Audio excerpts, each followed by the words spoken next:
আসসালামু আলাইকুম। আশা করি সকলেই ভালো আছেন। প্রিয় চাকরি প্রত্যাশী ভাই বোনেরা, শিল্প মন্ত্রণালয়ে একটা নিয়োগ সার্কুলার প্রকাশ করা হয়েছে, যেটার কিন্তু বর্তমানে আবেদন চলমান রয়েছে। তো এই নতুন নিয়োগ সার্কুলারটা সম্পর্কে আপনারা দেখতে পারেন। এটা কিন্তু নতুন নিয়োগ সার্কুলার শিল্প মন্ত্রণালয়ের। তো এখানে অনেকগুলো পদের সংখ্যা রয়েছে, দেখতেই পারতেছেন। তো আজকের ভিডিওতে এই সার্কুলারটা নিয়ে বিস্তারিত আলোচনা করব। এখানে পদের নাম রয়েছে, পদের সংখ্যা, বেতন, তারপরে বেতন গ্রেড, তারপরে শিক্ষাগত যোগ্যতা, কোন পদের কি শিক্ষাগত যোগ্যতা, সকল কিছু আপনাদেরকে আমি সুন্দর করে দেখে বুঝিয়ে দেওয়ার চেষ্টা করব। আর কিভাবে আপনারা আবেদন করবেন, কত টাকা ফি জমা দিয়ে আবেদনটা করতে হবে, সকল কিছু এই ভিডিওর মাধ্যমে সুন্দর করে দেখে বুঝিয়ে দেওয়ার চেষ্টা করব। সম্পূর্ণ ভিডিওটা শেষ পর্যন্ত দেখবেন, দেন আপনি বুঝতে পারবেন আবেদন করতে চাইলে এই ভিডিওর মাধ্যমে সেই প্রসেসটাও জানতে পারবেন।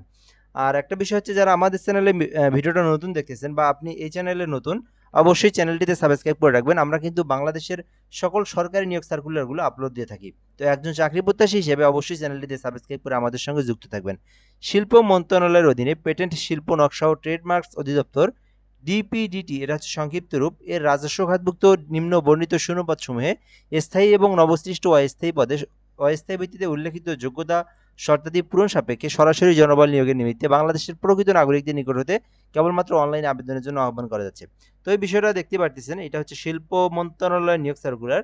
প্রতিষ্ঠানের নাম হচ্ছে শিল্প মন্ত্রণালয়ের অধীনে পেটেন্ট, শিল্প নকশা, ট্রেডমার্কস, এটা হচ্ছে প্রতিষ্ঠানের নাম। সংক্ষিপ্ত রূপ হচ্ছে ডিপিডিটি।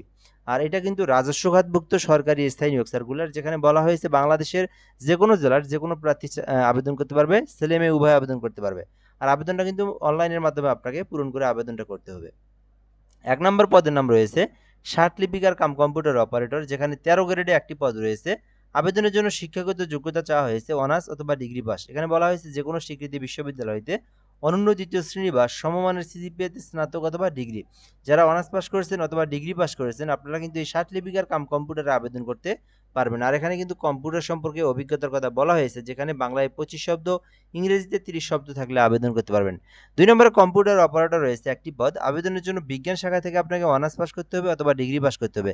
তো সায়েন্স নিয়ে যারা লেখাপড়া করেছেন, অনার্স ডিগ্রি পাস করেছেন, কম্পিউটার অপারেটর পদটিতে আপনি আবেদন করতে পারবেন। ৩ নম্বরে রয়েছে ষাট মুদ্রাক্ষরিক কাম কম্পিউটার অপারেটর। এখানেও কিন্তু ৪টি পদ রয়েছে। আবেদনের জন্য অনার্স অথবা ডিগ্রি পাস করে আপনারা আবেদন করতে পারবেন।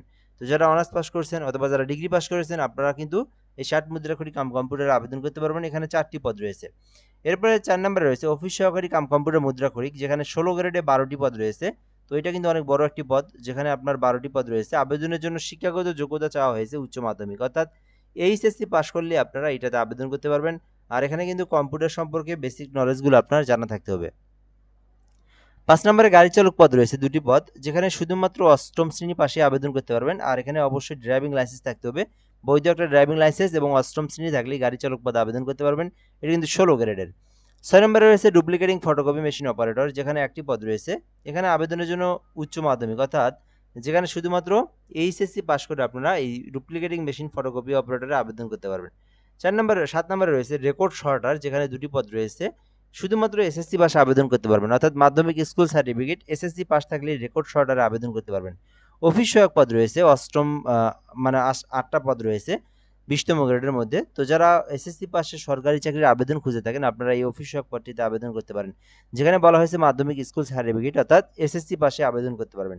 এছাড়াও এখানে প্রহরী নিয়োগ দেওয়া হবে, ২টি পদ রয়েছে। অষ্টম শ্রেণীর পাশে কিন্তু আপনারা আবেদন করতে পারবেন।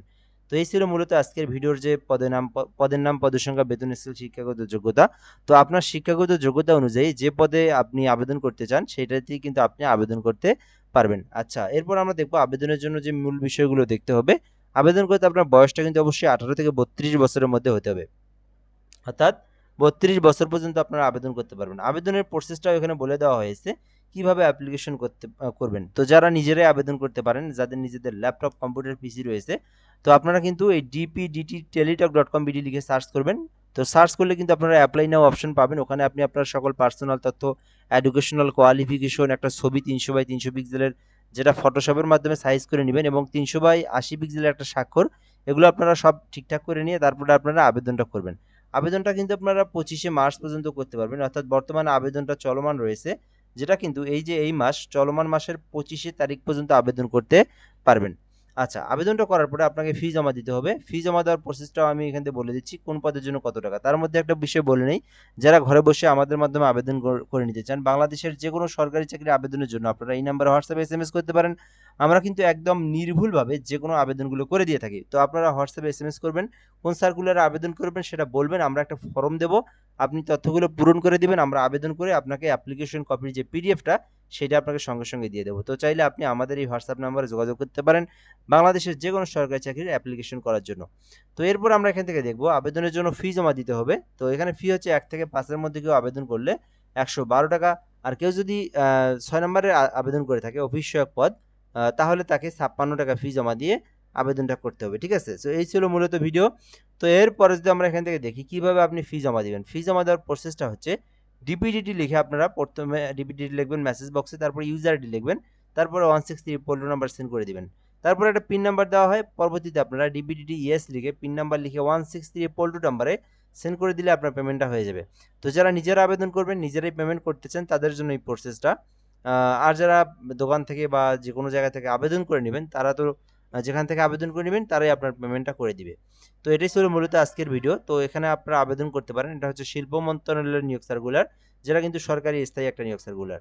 তো এ পর্যন্ত আজকের ভিডিওটা। ধন্যবাদ, ভালো থাকবেন, আসসালামু আলাইকুম।